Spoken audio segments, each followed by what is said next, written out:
Ya, Dokter Michelle, wes. Apa Eh, kabar ini? halo, halo, apa kabar? Baik-baik. Sehat di Batu sana? Sehat-sehat. Nggak kerasa udah berapa bulan lo di sana? Udah dari November akhir ya, jadi November ya. berapa bulan tuh? Masuk Nggak, mau iya. 8, 9. Mm-mm. Iya masuk 9 bulan sih. Benar. Gimana di Berapa era sih? kok di era COVID ini apa di rumah sakit cukup menegangkan atau malah jadi menyenangkan? Iya menegangkan iya sih, ya pastinya lah ya. Kan kayak pandemi kita nggak tahu siapa Ya, yang kena, siapa yang enggak, gitu. iya. Gue sempet denger yang lu sempet harus karantina pribadi ya karena ada sesuatu. Wah itu gue cukup wah Ah, tantangannya dokter luar biasa ya di zaman-zaman. iya, iya, iya. Nah, gini dok, kita nggak ngomongin COVID, tapi kita akan ngomongin soal di dengar anugerahnya ini kita ya dengar kesaksian ada, kita ngulik sesuatu ada. Lah, ini saatnya kita coba mengulik secara edukasi dengan tepatnya secara perspektif medis tentang rokok dan vape ini. Nanti Ah, yang iya. lain sambil ke sana deh. Karena kenapa? Gue penasaran banget karena Mm-mm. entah kenapa, gue ngerasa rokok dan vape ini selalu jadi buat remaja pemuda ini adalah sesuatu yang bisa dibilang membuat makin penasaran, pengen dicoba, dan kadang ada yang bilang it's cool gitu, untuk Hmm. bisa itu. Gua juga bilang itu akan jadi pilihan mereka gitu. Wah, mereka bisa ngerokok atau enggak karena pasti kita tahu konsekuensinya. Tapi gue pengen tahu nih secara medis, betul-betul secara medis nih. Sebenarnya sebahaya apa sih mereka dan kenapa itu bahaya gitu. Lu bisa Oke. jelasinnya nggak ke kita?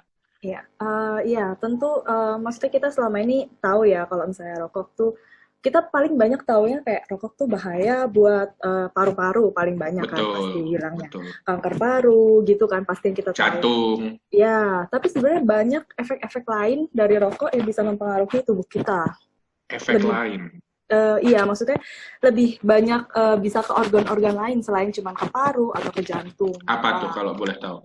Jadi yang pertama tadi kan udah disebut jantung Hmm, sama pembuluh darah. Jantung hmm, kaitannya pasti sama pembuluh darah, udah hmm, pasti itu sambungannya. hmm. Jadi yang pertama kandungan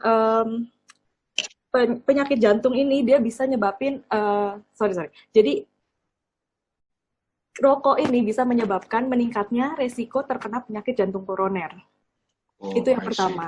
Jadi Jadi penyakit meningkat ya, meningkat, resikonya meningkat. meningkat. Iya, meningkat. Jadi selain rokok ya banyak sebenarnya faktor-faktor lain yang bisa menyebabkan penyakit jantung koroner. Oh, Tapi rokok ini kolesterol. ya contohnya kolesterol benar. Tapi rokok ini juga salah satu yang meningkatkan risiko terjadinya penyakit jantung koroner. Penyakit jantung koroner tuh apa? Mungkin buat teman-teman yang belum tahu, jadi itu ada terjadinya penyumbatan di pembuluh darah jantung kita gitu. Itu yang nyebabin nanti orang-orang bilang serangan jantung seperti itu. Itu yang pertama. Oke, yang kedua, uh, pembuluh darah kaitannya juga bisa jadi ke stroke. Itu yang kedua.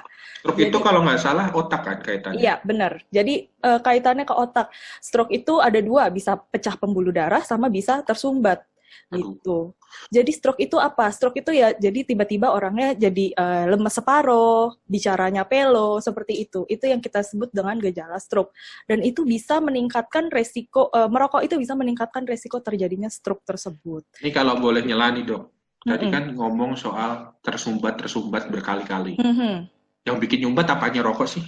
Nah, jadi yang bikin nyumbat itu adalah sebenarnya lebih ke arah kandungan yang ada di dalam rokok, yaitu tar.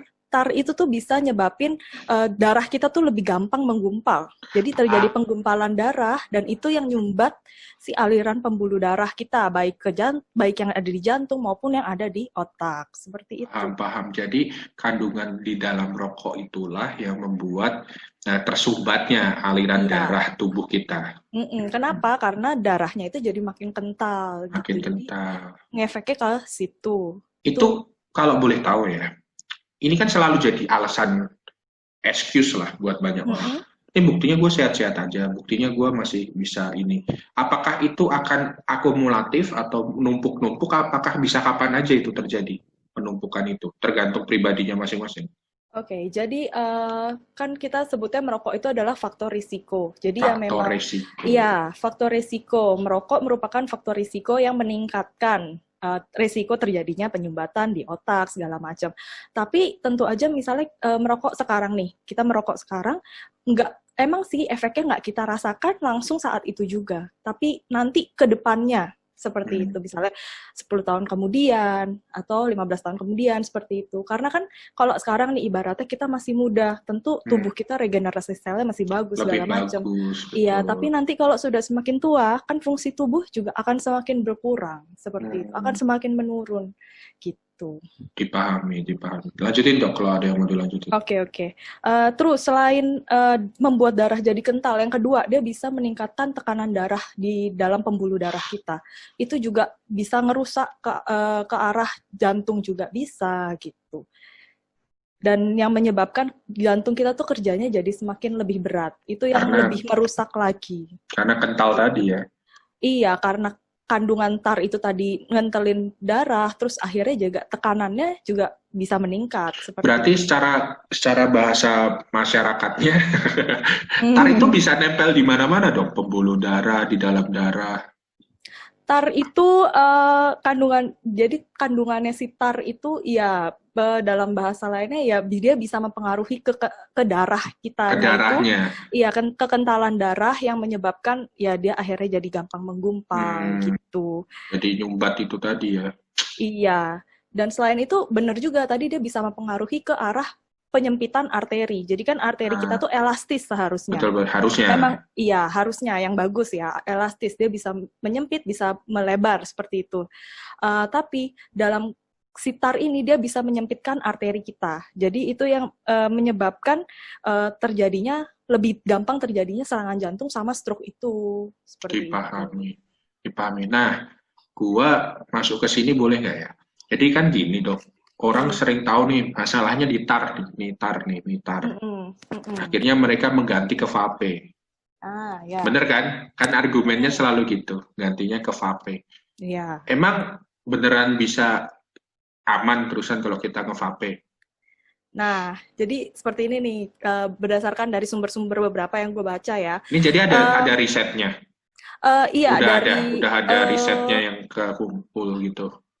gue baca dari American Heart Association sama dari John Wah, Hopkins punya medical ini. oke Memang oke. sih mereka menyatakan kayak penelitian yang lebih khusus lagi yang menyatakan vape ini efek langsungnya ke tubuh ini seperti apa memang belum banyak. Memang Belum belum banyak, banyak, belum iya, banyak. memang belum banyak. Tetapi memang mereka menyatakan bahwa vape itu bukan apa namanya safer alternatif, bukan alternatif yang lebih aman atau Oh lebih iya, sehat dari merokok. seriusan. Iya, Padahal tuh seriusan. kan yang digembar-gemborkan istilahnya Iya. ini lebih sehat nih gitu. Nah, Oh yang tidak, malah tidak secara. memang banyak yang apa mengatakan seperti itu ya, kayak vape lebih aman, Ah, segala macam. Tapi pada kenyataannya memang mereka sendiri sudah menyatakan enggak. Jadi bukan berarti vape ini lebih aman ataupun lebih sehat dari merokok karena banyak kandungan lain di vape itu yang juga sama berbahayanya sebenarnya. Jadi pertama, I see. sebagian besar dari vape itu ya tetap mengandung nikotin. Dan Oh nikotin iya. itu dan nikotin itu apa? Nikotin itu tuh yang sebenarnya membuat kita kecanduan terhadap rokok. Ah, Seperti itu. Jadi sebenarnya dia juga tetap masih mengandung yang namanya nikotin. berarti bahasa gampangku gini, orang sering bilang kan, wah gue kecanduan rokok nih, terus gue pindah nih ke vape gitu. Mhm. Vape juga ada nikotinnya juga nyandu juga berarti. Sebenarnya kalau bisa dibilang sih begitu, karena bagian besar vape itu mengandung nikotin sebenarnya, Oh, gitu. dipahami. Jadi sama aja substitusi pindah ininya aja ya, pindah materinya aja. Iya, memang sih kayak vape itu dalam artian seperti ini kan kalau rokok kita ada asapnya kan, Ya, asapnya nggak enak nah, banget. Nah, kalau dan gue ya, asapnya kalau gue. itu berbahaya. Asapnya itu Oh, nggak cuman nggak enak, tapi berbahaya. Dia mengandung zat-zat yang berbahaya yang ada di asap rokok itu. Kayak oke. contohnya arsen. Oh ya, Arsen, ya, arsenik tahu aku. benzen, ya. Benzen itu yang ada di bensin biasanya. Ya, Terus sianida itu ada di buangan asap rokok gitu. Itu oke.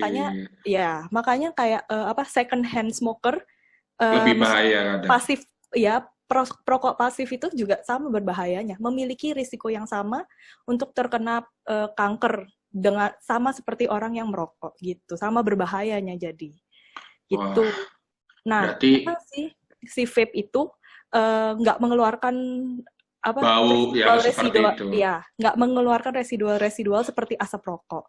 Tapi selain itu dia juga mengandung chemical yang lain kan, mengandung zat-zat kimia. Itu baunya Substansi bisa wangi yang banget loh lain. kadang. Iya, benar-benar. Dan ya zat-zat lain itu juga sama berbahayanya gitu. Sama bahayanya. Iya, contohnya ada logam beratnya di situ. Oh iya. Gitu. Iya, dari yang Kayak gue timbal baca gitu.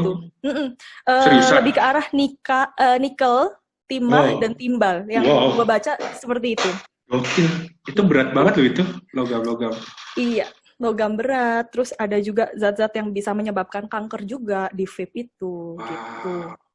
Iya, dan cairan yang buat ngisi vape-nya itu juga kalau yang gue baca berbahaya juga apabila misalnya nggak sengaja ketelan, atau misalnya kita kehirup cairannya itu, atau misalnya kena percik ke mata, itu juga bahaya. Jadi sebenarnya kalau menurut gue sih ya tetap sama bahayanya sih gitu. Iya, paham bang. Ini dua hal yang aku pikir vape itu lebih aman banyak gitu. Ternyata setelah tadi Dokter Michelle bilang bukan yang menggantikan, tapi resiko bahaya juga ada. Wah, saya jadi berpikir tetap. Ini berarti dua material yang berbeda ya sebenarnya. Tapi sama-sama berbahaya. Sama-sama gitu, berbahayanya. Begitu. Kalau dari beberapa sumber yang gue baca begitu, mereka menyatakan tetap berbahaya vape itu, jadi jangan dianggap vape itu nggak ada bahayanya. Mereka menyatakan enggak, tetap ada bahayanya seperti tetap ada bahaya. Jadi iya, tetap harus hati-hati. Gue ada pertanyaan iseng dok, bukan iseng sih, cuma gini.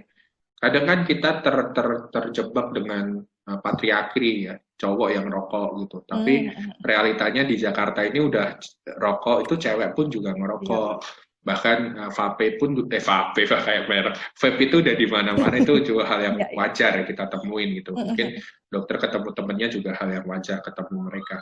Tapi pertanyaanku adalah, aku iseng nih pengen tanya, bukan iseng tapi kurios pengen tanya, lebih bahaya cewek ngerokok atau cowok ngerokok, atau ini sebenarnya sama aja? Sebenarnya kalau untuk ngerokok menurut gue sama aja sih, sama bahayanya. Sama gitu. bahaya. Sama bahayanya. Cuman memang kalau misalnya di cewek kan ada beberapa hal yang perlu ditekankan, misalnya contohnya ke arah fertilitas gitu. Kesuburan ya, fertilitas. Iya, kesuburan. Iya, ke arah kesuburan. Seperti itu kalau misalnya pada perempuan, pada cewek ini, dia bisa menurunkan kesuburan pada perempuan. Pada cowok juga bisa. Gitu. Cowok juga bisa? Cowok juga bisa, menyebabkan impotensi. Makanya kita kalau misalnya sering baca-baca di bungkus itu kan ada kan, dapat menyebabkan salah satunya impotensi. Impotensi, gangguan kehamilan dan janin. Iya, benar. Itu memang benar gitu. Karena jadi rokok itu bisa menurunkan kesuburan baik pada pria maupun pada wanita. Gitu. Vape juga berarti? Kalau vape sendiri, jujur gue belum ada ilmiahnya.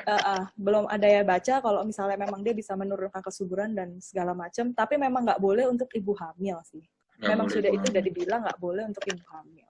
Oh iya sih, rentan banget sih ibu hamil ya soalnya. Pokoknya untuk anak, remaja, dan ibu hamil, vape itu udah dibilang nggak boleh.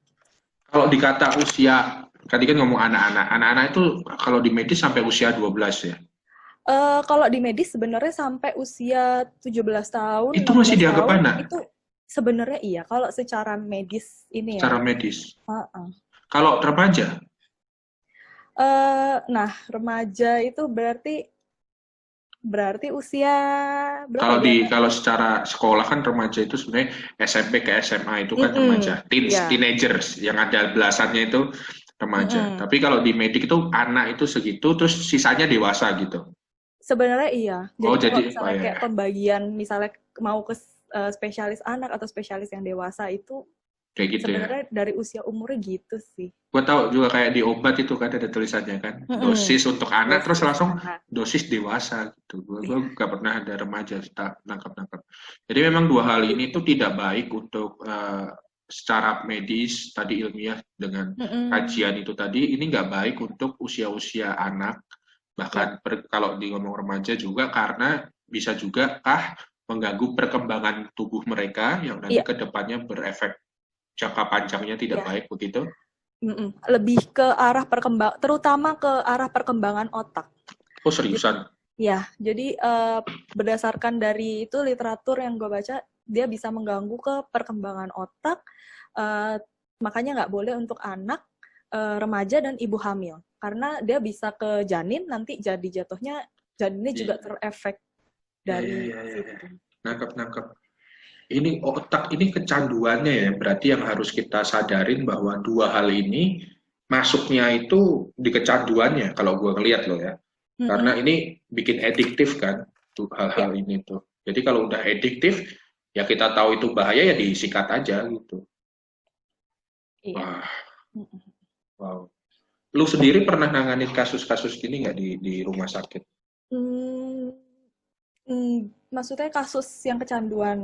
Ya, rokok lah, jadi kanker, jadi apa yang lo tahu waktu lo praktek gitu? Belum secara langsung? Belum kalau yang kecanduan, maksudnya nangani kecanduan sih enggak, tapi misalnya lebih ke arah yang udah komplikasi, misalnya dia jadi gangguan paru-paru, gitu. Tapi dulunya pernah merokok, itu ya pernah sih ketemu. Maksudnya jadi kayak rokok itu merupakan salah satu faktor risiko yang tadi seperti gue udah bilang. Berarti lu secara nyata pakai mata kepalamu sendiri ngelihat ada orang yang tidak sakit karena dulunya ngerokok, itu pernah ya? Iya, tapi lagi-lagi kan nggak cuma rokok. Nggak cuma rokok.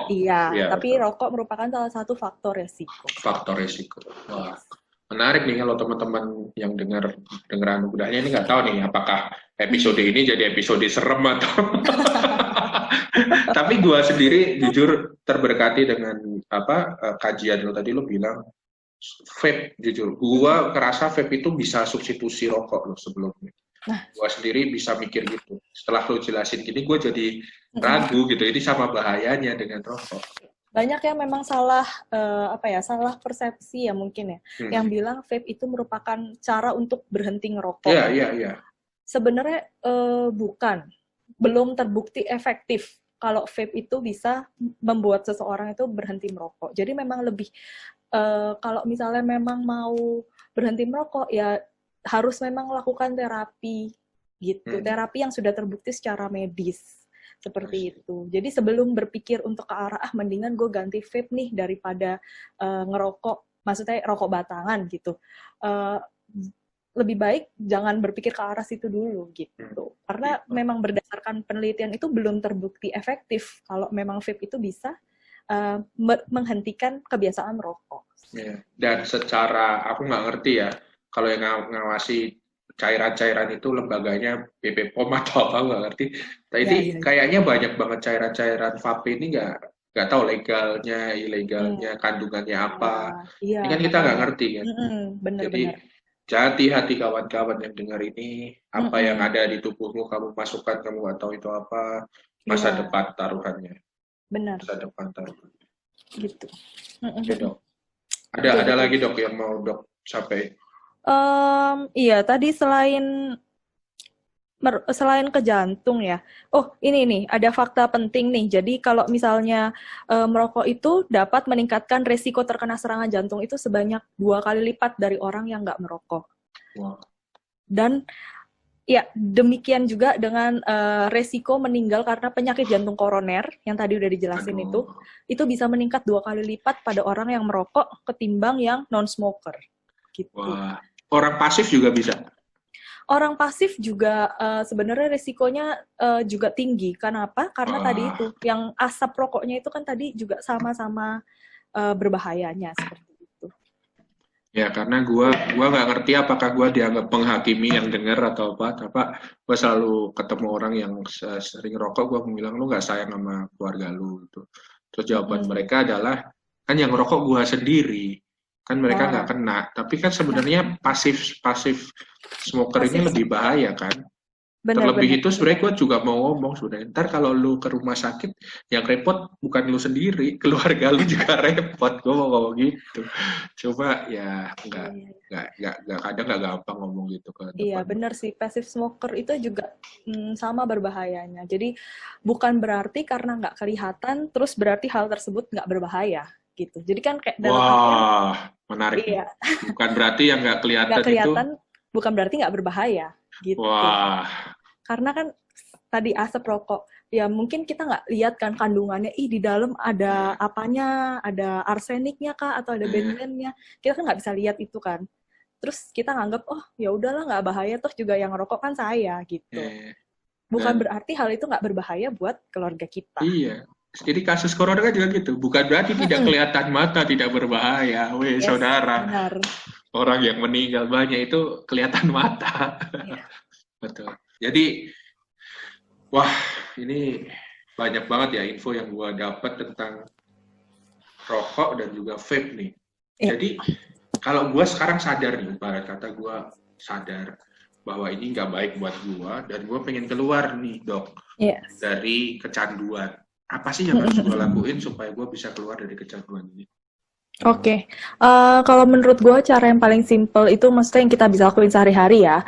Pertama itu kita harus mulai ubah dari cara pikir kita, think positif. Gimana Jadi, caranya? jadi dalam artian gini, sebelum kita kayak berpikir, susah nih berhenti merokok, nggak mungkin gue bisa lakuin, kan gue udah kecanduan, bla bla segala macem. Kita coba ubah cara pikir kita ke arah, enggak, gue pasti bisa. Pasti bisa. Memang sih gue nggak langsung misalnya dari ngerokok 1 bungkus langsung jadi 0 sama sekali nggak ngerokok. Memang sih gue nggak bisa ngelakuin itu, tapi setidaknya gue pasti bisa ngurangin sedikit demi sedikit, step by step, sampai akhirnya gue bisa berhenti ngerokok. Seperti itu. Betul, baby step ya. Jadi iya, benar. Langkah kecil itu sangat berarti bagi diri kita. Dan apakah pertanyaan gue, langkah kecil ini secara ilmiah juga berdampak buat tubuh kita atau sama aja sebenarnya? Pastinya berdampak dong. Kalau maksudnya kan misalnya kalau misalnya ngerokok nih, awal-awalnya pasti yang kita ngerasain apa sih? Pertama ya pasti sesak nafas, ya kan, sering batuk-batuk, segala macam. Ya misalnya dengan kita ngurangi rokok pasti kan juga kita bisa berkurang seseknya, batuknya juga bisa kurang gitu. Lebih ke arah situnya sih kok. Itu kan juga resiko tadi yang kamu bilang soal resiko jantung dan apa itu jadi berkurang kalau kita mengurangi rokok kita.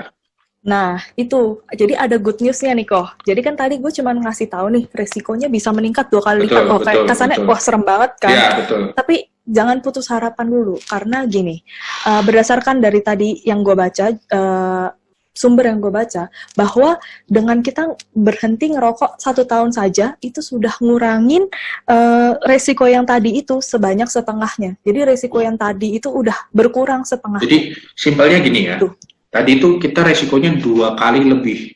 Yes. Setelah kita berhenti, resiko 2 kali turun jadi 1 kali. Iya. Wah. Gitu. Jadi maksudnya cukup besar dong. Iya, cukup signifikan. Gitu. Jadi dari tadi itu yang masalah penyakit jantung ya, itu udah bisa dengan berhenti ngerokok 1 tahun aja udah bisa turun setengahnya. Itu good news banget ya. Good news banget. Dan kalau misalnya maksudnya bisa bertahan 15 tahun nggak ngerokok, itu kita udah sama aja kayak orang yang non-smoker. Oh beneran ini? Itu dari penelitian yang aku baca, dari sumber yang aku baca menyebutkan seperti itu. Berarti ini nggak ada alasan orang bilang, udah terlalu lama ngerokok, nggak mungkin bisa sembuh, nggak mungkin bisa jadi baik. Sebenarnya bisa jadi baik ya ternyata, secara tubuh kita tadi itu. Sebelum terjadi kerusakan permanen ya. Kalau udah kerusakan permanen kita angkat tangan dong. Iya. Kalau misalnya sudah terlanjur, misalnya terjadi serangan jantung, atau sudah terlanjur terjadi cancer misalnya anggapan, atau sudah terlanjur jadi stroke, ya itu kita lain cerita. Kita nggak bisa bilang resikonya seperti itu. Tapi maksudnya ini bagi orang yang belum sakit lah, intinya gitu. Jadi teman-teman, ini teman-teman yang dengar nih ya, kalau yang masih pemuda, youth, teens, yang mungkin belum kena tervonis sakit-sakit, ini ada berita besar bagi kalian bahwa tubuh kalian bisa juga jadi baik lagi. Tapi syaratnya sebelum terlambat. Gitu.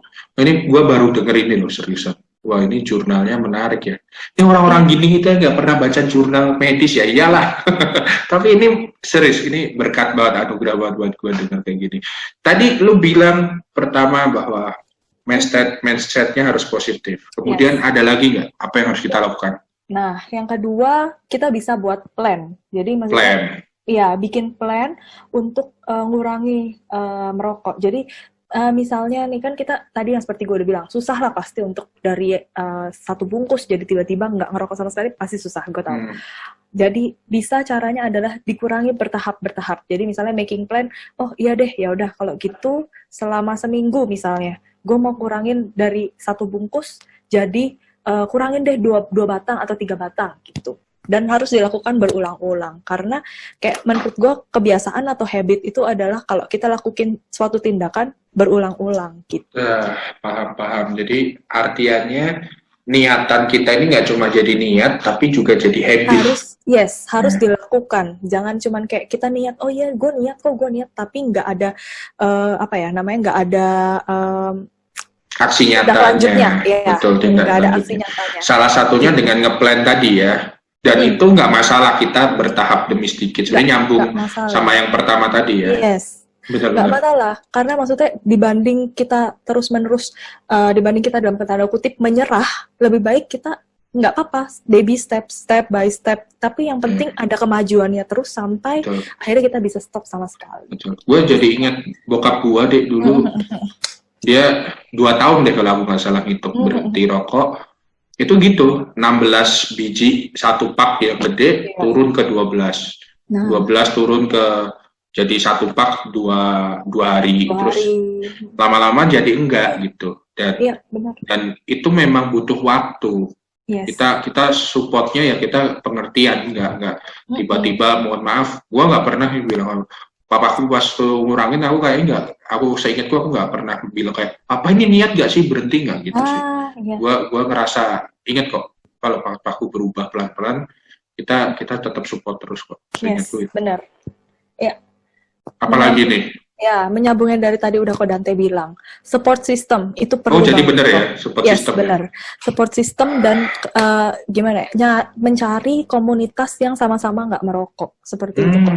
Itu jadi ngefek juga. Yes, karena kalau misalnya ibaratnya, misal kita bergaul ya, bertemannya sama teman-teman yang nggak merokok juga, kan kita pasti juga rasanya jadi nggak enak kalau mau merokok di depan mereka kan. Terus akhirnya kita kan jadi nggak nggak ngerokok juga gitu. Tapi jadi, ini support system penting. Support system penting, betul, kayak kata firman Tuhan. Nah, manusia menajamkan sesamanya, pergaulan yang baik mengalahkan yang buruk. Tapi gua mau ini pandangan gua ya. Jadi teman-teman yang shifting ke komunitas, bukan berarti kemudian menghilangkan teman-temannya yang dulu gitu. Oh ya. Dan juga waktu dia bukan ganti sih maksudku, saat dia ke komunitas yang lebih tidak merokok, dia juga jangan menutup-nutupi kalau dia itu sedang struggling untuk berhenti. Jadi ada pengakuan dari dirinya dia untuk dia ngaku bahwa gua memang sedang tahap berhenti merokok. Jadinya nggak bohong gitu, mas. Gue nggak bohong tuh gini. Kadang kita malu nih, akhirnya kita di depan yang nggak ngerokok, terus kemudian di depan teman-teman yang ngerokok itu habis-habisan. Nah itu juga hal yang baik juga. Makanya berdamai dengan diri sendiri dengan mengakui itu usaha yang penting. Dan juga ini lebih para pendengar yang tidak merokok, jangan kita gampang menghakimi teman-teman yang merokok dengan mendosa-dosakan mereka. Kadang kita gampang bilang, kamu dosa ini, bait Allah nggak Pak? Bentar, menghakimi itu Tuhan yang akan menghakimi kita. Tapi tugas kita adalah merekonsiliasi hubungan kita dengan jadi sahabat untuk berjalan sama mereka gitu. Berjalan itu gimana maksudnya? Ya tadi support system kita ingetin, lu kan udah ngerokok 6 kali nih sehari ini, Mama. Yuk jangan rokok lagi, kita ingetin plannya mereka. Jadi mereka itu merasa dihargai prosesnya, akhirnya diterima dan juga enggak munafik gitu di komunitas itu. Bagi gua dosa nggak dosa itu sama aja kok. Kadang kayak orang yang makan kolesterol terlalu banyak juga kayak orang berdosa juga, dia bikin darah mengental sendiri itu sendiri. Makanya maksud gua bukan gua ngajarin kita nggak bener gitu. Coba maksudnya yuk shifting pandangan kita untuk menempatkan diri sebagai sahabat. Teman-teman ini tuh mungkin butuh tempat untuk diterima gitu. Lah kita belum apa-apa udah nolakin mereka yang merokok. Karena apa gue bilang gini deh, gue pernah ada orang merokok, lagi konseling sama gue gitu. Terus dia bilang, gue dulu pecandu bang gitu. Gue ngerokok ini buat ganti candu yang narkoba gitu. Oh, aku bilang, oke, it makes sense. Tapi kamu tahu kan, rokok itu gini. Gue nggak sedang melarang lo sekarang, tapi gue mengingetin lo sebagai teman gitu. Gue menghargai hidup lo supaya lebih baik. Aku bilang gitu. Dan tuh jadi dia ngerasa seneng gue bisa terima dia gitu. Nah, ini yang gue mau bilang ke teman-teman, nambahin apa yang Michelle bilang, komunitas itu support system tuh penting. Kalau itu dari gue sih, menurut lo gimana? Bener gak? Ya, bener-bener. Ya, gue setuju sih kok. Yang pertama tadi bener yang kayak udah lu bilang, harus jujur dengan diri sendiri ya. Jadi maksudnya kalau memang kita lagi struggling, jangan ragu untuk cari bantuan gitu. Ya, jangan ragu untuk bilang ke sahabat kita, ke komunitas kita, atau misalnya ke siapa orang terdekat kita. Kalau memang kita tuh mau berusaha untuk berhenti gitu. Betul. Dan kalau misalnya kita juga sebagai keluarga atau teman terdekat dari orang-orang yang sedang berusaha itu, maksudnya kita juga jangan langsung main marahin tapi nggak ada solusi gitu. Jadi maksudnya kita marahin boleh, tapi maksudnya dalam artian marahin dengan cara yang benar gitu. Maksudnya lebih ke arah menasehati kali ya kok dibanding memarahi gitu. Dan selain itu juga kita harus tetap support dia, ngingetin. Jadi kayak misalnya yang tadi kok Dante udah bilang, hari ini udah ngerokok berapa nih? Ya udah, yuk stop dulu gitu misalnya. Atau yuk misalnya kayak yuk jangan beli rokok lagi atau apa gitu, ngingetin, lebih ke arah mengingatkan dan supporting. Selalu bilang sama orang bahwa menasehati, namanya menasehati, ya harus pakai hati, bukan kemudian saya enak jidatnya marah-marahin. Lu tuh nggak tahu didengar ya gitu, itu banyak loh yang akhirnya orang nyerah. Tapi ini make sense yang kamu bilang, berpikiran positif, kemudian bikin plan, dan juga komunitas ini tuh something real banget nih. Jadi kita nggak ngomong sok-sokan gitu, tapi ini something yang real banget biar orang mengubah habitnya. Ada lagi nggak, Dok, selain 3 hal ini atau ini aja?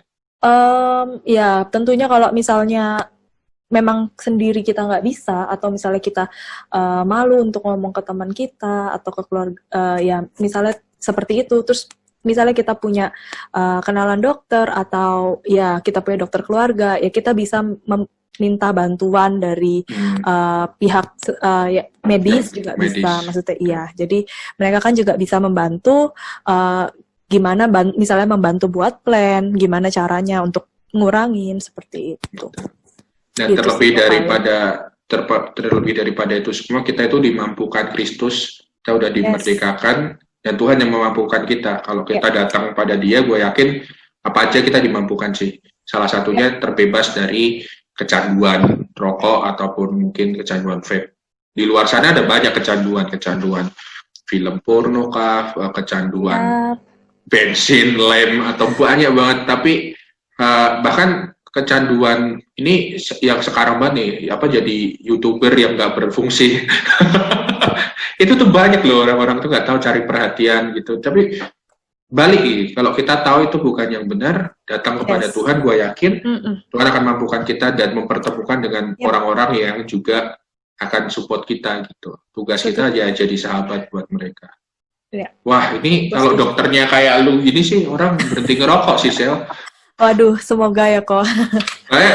Kadang kan cuma dimarah-marahin doang, nggak diajarin. Kalau bikin plan, yuk bikin. Ini something real.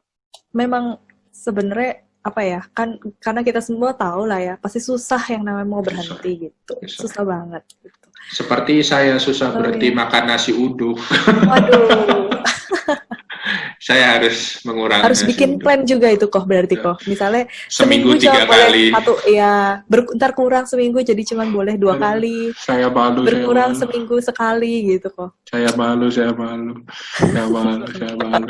apa-apa kok, kita tetap support kok. Terima kasih. Saya akan mengurangi nasi uduk saya supaya saya tidak tambah gemuk lagi.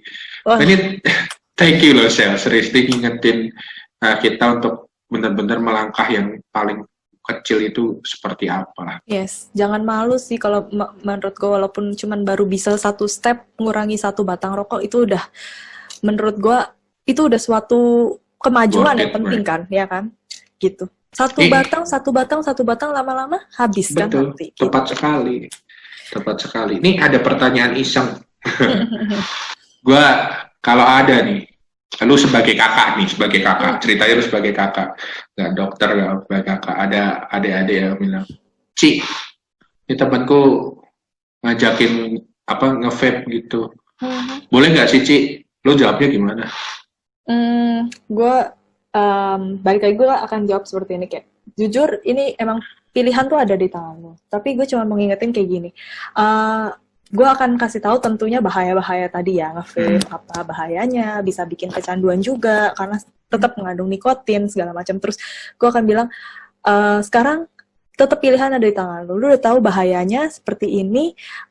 Apakah kamu masih tetap mau memasukkan zat-zat yang berbahaya tersebut ke tubuh lu dan merusak tubuh lu sendiri atau lu bisa menolak itu gitu. Gue lebih ke arah maksudnya Ngajak mereka berpikir bertanggung karena jawab ya. Karena seperti ini, kalau saya kayak gue melarang, benar-benar melarang tanpa alasan, pasti mereka akan bertanya dong, loh kenapa?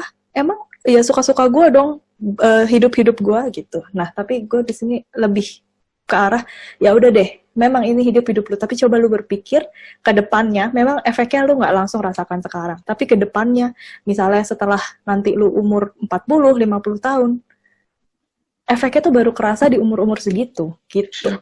Nanti sesak nafasnya semakin berat, batuk-batuknya semakin sering, misalnya ntar bisa kena penyakit jantung, segala macem, itu efeknya tuh nanti baru kerasa setelah memang misalnya 20, 15, 20 tahun lagi seperti itu. So, sebenarnya kita lagi ngajak orang-orang yang pengen nyoba mungkin untuk berpikir. Untuk berpikir ke depannya. Akibatnya apa buat lo? Yes. Dan benar. Jangan nyesel nanti kalau itu terjadi apa. Ya, karena ini kayak ibaratnya gini, ini sesuatu hal yang bisa dicegah kan, seperti yang tadi gue udah bilang. Ya, sebelum terlambat, yuk lebih baik kita cegah daripada nanti sudah terjadi, baru kita menyesal di kemudian hari gitu kan. Jadi gue lebih ke arah itu. Dan kalau misalnya buat yang cewek-cewek, gue bisa bilang kayak misalnya, kan cewek-cewek pasti pikirannya penampilan dong kok, ya kan? Segala sesuatu gitu. Gue bakal bilang, gue mungkin bisa lebih ke arah kayak bilang juga salah satunya kayak gini, ngerokok itu bisa merusak kulit loh. Maksudnya kayak menyebabkan penuaan kulit tuh lebih dini. Nah, jadi kayak maksudnya dari sumber yang gue baca ini katanya bisa mempercepat penuaan kulit itu bahkan hingga 10 sampai 20 tahun lebih awal dari yang seharusnya. Berarti cepat sekali dong. Yes. Jadi jadi ntar kulitnya lebih gampang keriput, misalnya yang harusnya belum waktunya keriput, udah keriput, kusam kulitnya, nanti juga bisa jadi rambutnya rontok. Bisa dong.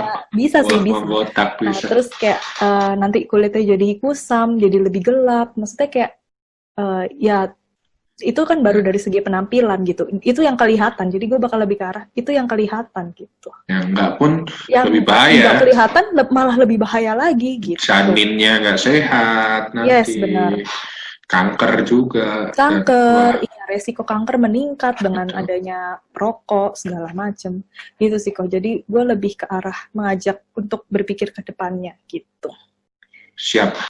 Wah, ini luar biasa banget. Gue dapat ilmu banyak nih, Siap. Dari elu, dari sharing elu. Ini keren ini. Tapi tetap aja nih, ya. Ini gue nanya lu pribadi, mungkin bukan sebagai dokter, sebagai Michelle. Oke. Sebagai Michelle. Kalau lu pandangan lu sendiri, kenapa sih kita jangan ngerokok atau jangan nge-vape gitu? Lepas sebagai seorang dokter ya. Iya. Kalau gue sih mikirnya lebih ke arah, pertama rokok itu kan kalau gue mikirnya kayak gini nih, bukannya mau maksudnya mendiskreditkan betul. apa segala macam, tapi maksudnya lebih ke arah rokok itu bagi gue nggak ada untungnya gitu, lebih banyak efek negatif ketimbang efek positif yang ditimbulkan dari rokok gitu, dan nggak cuman merugikan gue sendiri tapi juga merugikan orang-orang di sekitar gitu. Jadi kayak gue selalu berpikir ya untuk apa? Maksudnya itu hal tersebut dilakukan, toh juga nggak ada untungnya buat kita, gitu. Akhirnya lo memilih untuk tidak merokok atau tidak. Iya, iya. Dan ya memang, dan gue juga pikirnya kayak dari sisi, maksudnya dari sisi iman gue juga kan, maksudnya kayak tubuh kita itu adalah bait Allah gitu. Oh, betul. Jadi maksudnya kalau misalnya dengan kita merokok kan kita merusak tubuh kita sendiri seperti itu gitu loh. Maksudnya kayak ya maksudnya berarti sama dengan kita merusak bait Allah yang ada di dalam tubuh kita itu dong. Kita tidak mensyukuri apa yang Tuhan sudah berikan pada kita. Kesehatan, segala macam. Kita sengaja rusak gitu dengan si rokok itu. Betul, betul. Ya, teori bait Allah ini juga, siapapun yang dengar ini juga soal makanan ya. Kolesterol atau apa, jangan. Terus kita beda-bedain nih, orang yang rokok itu lebih rendah daripada orang yang nggak ngerokok. Nggak gitu juga. Kadang orang yang nggak ngerokok itu, waduh, makannya gila sekali. Akhirnya darah tinggi, kolesterol. Bener kan? Sama aja kan? Bikin apa penyumbatan darah tadi kan? Bener ya? Sebenarnya kalau misalnya dihubung-hubungkan ya sama aja sih, ujung-ujungnya menyebabkan penyakit juga sih. Kita sih sebenarnya, kalau gue secara pribadi, kalau gue selalu melihat perspektifnya dari iman, juga ngomongin soal pengendalian diri gitu. Saat kita menghargai Roh Kudus yang hidup beserta kita, berjalan beserta kita, ya kita harus bisa kendaliin diri gitu. Yang namanya apa yang dunia kasih pasti enak gitu. Cuma dampaknya apa kita nggak ngerti gitu. Dampaknya kita bisa diajak Roh Kudus melihat kebenaran, kayak fakta-fakta dan apa itu cukup untuk kita bikin mau memilih atau enggak gitu, dan kita bisa mengendalikan diri kita gitu. Dan ngomong soal rokok dan vape, kalau gue pribadi gue nggak merokok dan nggak nge-vape ya karena itu gue pengen mengendalikan diri bahwa gue mau kualitas hidup gue baik dalam kerangka supaya gue panjang umur, dan gue dengan panjang umur menjaga hidup gue sedang mensyukuri kasih Tuhan yang Tuhan kasih lewat hidupku gitu. Karena itu mensyukuri nikmat Tuhan tuh luar biasa kalau bagi gue gitu. Jadi ya itu alasan gue nggak merokok. Aku harap teman-teman yang dengar di sini, kita tidak sedang mencoba menghakimi kalian tentang rokok atau vape, tapi kita sedang membaberkan fakta ilmiah nih. Tadi Michelle bilang diambil dari jurnal, itu berarti udah ilmiah banget tuh, dan ada kajiannya. Dan aku salut sama lu, Michelle, bahwa lu tidak membikin-bikin gitu. Kalau lu bilang nggak ada kajiannya, lu bilang nggak ada kajiannya gitu. Kadang kan orang ada aja tuh yang, tapi kan ini tetap aja jelek, ini kan apa gitu, tanpa melihat fakta dan apa. Tapi lo bisa jujur buat teman-teman, gue harap teman-teman yang didengar anugerahnya ini juga bisa mengambil sesuatu bahwa ini lo rokok, ini lo vape, keputusan balik di mereka gitu. Cuma kalau lo sayang sama orang-orang di deket lo, gue himbau sih sebaiknya jangan dulu gitu, karena kayak Michelle tadi bilang gitu, kita efeknya nggak cuma ke kita, ke orang lain juga. Bener ya? Benar. Bener banget. Setuju sih gue. Setuju sekali. Wah, gue thank you loh, ngerampok waktu lo. Wes, nggak apa kok. Kalau ngerampok waktu lo untuk ngobrolin gini, gue sebenarnya pengen nutup ini dengan apa ya istilahnya, kalau orang itu ngajak untuk berefleksi gitu, refleksi perjalanan iman. Saat lu tadi kan lu bilang ya, tadi pernah ketemu pasien yang mungkin terindikasi akumulasi rokok dan apa.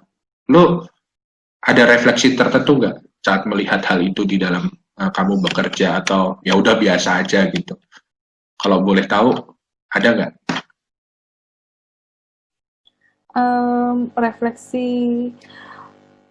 ada sih sebenarnya kok, maksudnya kayak gimana tuh kalau boleh dengar? Misalnya nih pas gue ketemu pasien sesak nafas, terus pada akhirnya pas gue tanya merokok nggak dulunya gitu, terus misalnya dia jawab iya merokok, gue tuh kayak maksudnya kayak kok sedih ya, maksudnya kayak ini, maksudnya kan ini sayang banget gitu ya. Ini merupakan faktor risiko yang bisa dihindari sebenarnya, yang bisa diubah gitu, dalam artian kan ada faktor risiko yang bisa diubah dan nggak diubah. Yang nggak bisa diubah misalnya contohnya usia, jenis kelamin, Betul. ras, Ras. suku bangsa segala macam itu kan kita nggak bisa ubah. Tapi yang bisa kita ubah kan gaya hidup, rokok salah satunya seperti itu kan. Jadi maksudnya ketika denger kayak misalnya, oh iya sih memang dulu saya merokok dari terus apalagi pas ditanya dari umur berapa merokoknya, terus misalnya dia bilang iya saya dari muda, dari SMP sudah merokok. Itu jujur ya sedih sih kok, karena Sedih, kayak iya maksudnya kayak ya ampun ternyata dari muda banget ya. Dan terus misalnya tapi sekarang udah berhenti kok, misalnya terus habis tanya berhentinya udah dari kapan misalnya kayak gitu. Iya 1 bulan udah nggak ngerokok. Jujur gue dalam hati gue kayak sedih, gue kayak ya gimana ya, maksudnya kenapa kenapa tidak sejak dahulu diubahnya, maksudnya sakit baru ada tanda-tanda sakit baru berhenti ya. Jadi di situ gue sedihnya tuh ke arah gitu. Karena ini adalah sesuatu yang preventable sebenarnya, bisa di ini kan sesuatu hal yang bisa dicegah merokok. Betul. Ini kan sesuatu hal yang bisa diubah gitu. Betul. Dan kalau aku nggak salah nangkep ya, di kedokteran itu kan yang paling berharga banget adalah preventif kan istilahnya. Untuk kita supaya nggak sakit tuh yang paling utama itu kita preventif dengan pola hidup yang sehat, dengan makanan yang bergizi dan apa, itu preventif untuk jaga kesehatan kita. Dan itu adalah diri kita sendiri yang bisa mengatur. Wow, thank you loh Sel. Gua bersyukur dengar ini semua, ini jadi anugerah buat gua sendiri. Semoga lo bisa terus dengan apa yang Tuhan udah kasih di hidupmu jadi dokter nih sekarang, lo bisa bantu banyak orang untuk tahu apa yang harus dijaganya untuk kemuliaan nama Tuhan, karena setiap hidup kita ini adalah kesaksian buat Tuhan. Amin, setuju kok. Sangat setuju. Hati-hati di sana, perbanyak tonton drama Korea. Tahu aja nih. Tahu dong. Pasti saudara langganan Viu, Netflix. Untuk mengisi waktu kosongnya. Oke, thank you buat obrolannya. Tuhan berkati ya, sehat-sehat di sana ya. Oke, siap. Sehat-sehat juga selalu. Nanti kalau ada yang gua tanya-tanya lagi, mungkin gua kontak lagi atau sama teman-teman. Oke. Siap. Halo dokter ya. Thank you ya Sel ya, buat sharingnya. Tuhan berkati. Oke, siap, Tuhan berkati juga.